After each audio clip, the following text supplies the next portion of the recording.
Okay, so we'll just give you a quick shot here. Here's another shirt that I did. This one is a perfect example of how you can lock the white areas inside borders in other colors and even get away with a little edging, especially if the white is not quite white. I don't know why I'm bending my head down like that, but this is a perfect one. So what you do is you take your shirt, you're gonna put it on the press. This is the heat press. I'm gonna bring the camera up closer to show you. I'll bring the camera up closer to show you the actual pressing and stuff like that. But I wanted to show you this. You have to get your shirt onto the press, and what you want to do is make sure that you get the shirt on the press straight. Otherwise, your design is likely to look crooked and it looks funny when you're wearing it. So you don't want to wear a shirt that, you know, oftentimes, listen, I ruin a lot of shirts because I press it in haste without making sure that they're straight. So you want to make sure that your design is as straight as possible. And there's many different techniques to figure out how your shirt is straight, okay? And I can't really go into that. That's a whole nother thing, honestly. It's a screen printer's thing, and each guy has his own technique of getting the shirt on the pallet. We would call this area the pallet, straight, okay? So I do mine, but have your tape ready, okay? Sticky tape, and you want to delint it, okay?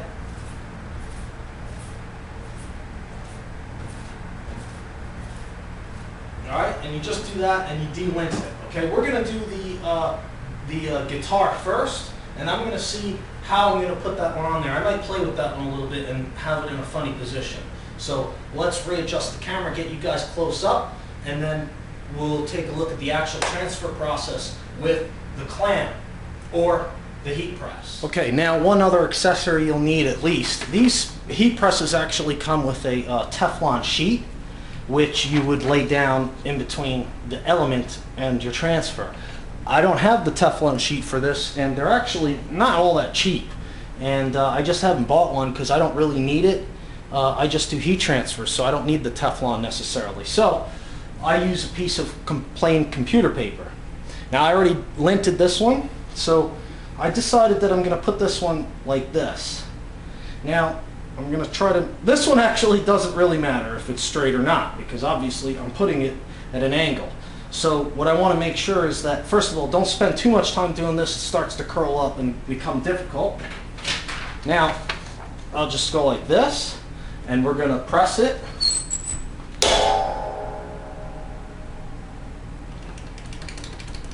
I didn't have my timer set, okay, so I'm going to wing it here. That was a couple of seconds. I should have had the timer set. I didn't check. I don't know. Sorry about that. Okay. Now you got to make sure you don't let it press too long, because white shirts will do what we call scorching. They'll scorch. Okay. So you see how I did that? I pulled it back nice and quickly, but yet gently, and there you have the transfer there. Now it's starting to cool down. It's very nice. It's pushed in. I had it up on the collar nice. It looks pretty cool there. So here it is. Okay, I don't know if I'm blocking all the light. We're going to have to see about that, but there it is. It doesn't appear to be scorched all that bad. If it is scorched, what you can do is you can put hydrogen peroxide, regular hydrogen peroxide solution, in a spray bottle, and you want to spray the areas around it. Don't get this wet. This will bleed right now. If I were to get this wet, it would bleed. Okay? Now you might be thinking, well, if it bleeds like that, when I put it in the washer, what's going to happen? Well, yeah, it's going to bleed in the washer too a little bit. But in the washer, there's so much water that it doesn't stain or screw it up. It just works. I don't know why, but it just works. Okay? So, and remember, when you wash it for the first time, you want to wash it inside out with cold water. And I'm probably yelling now, and the camera's a lot closer. I apologize for that. So, there's that one. Now we're going to do the more difficult one. Okay? And this one, like I said, this one, we'll see how this works. And this one is a wicked hard one to get straight. Okay? So first, what I'll do is lint. You want to lint first because your shirt moves around when you lint. And we just call it lint. It's not de-lint or, you know, you just call it lint. Lint the shirt. Okay? So there's that. Now we want to make sure it's on here, and we're going to try to get it straight. I use a couple of techniques of my own. And I'll tell you the truth, no matter what I do, it's still very difficult. One of the problems is that shirts are sewn differently. And each shirt can be a little bit different from the other. Now this actually happens to be pretty big across the shirt, so that's pretty cool. I can see it close to these edges here and kind of line it up. Line it up. Okay, so there we go. I'm going to go with that. This is a hard one. I can't tell. I don't know. I'm going to go with it. Okay? We're going to run with that.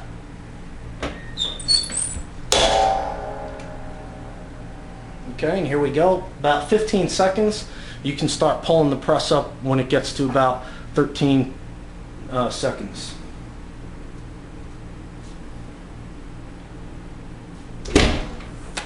Okay, there it is.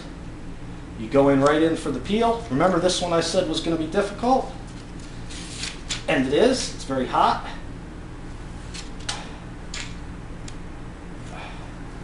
Okay, there we go.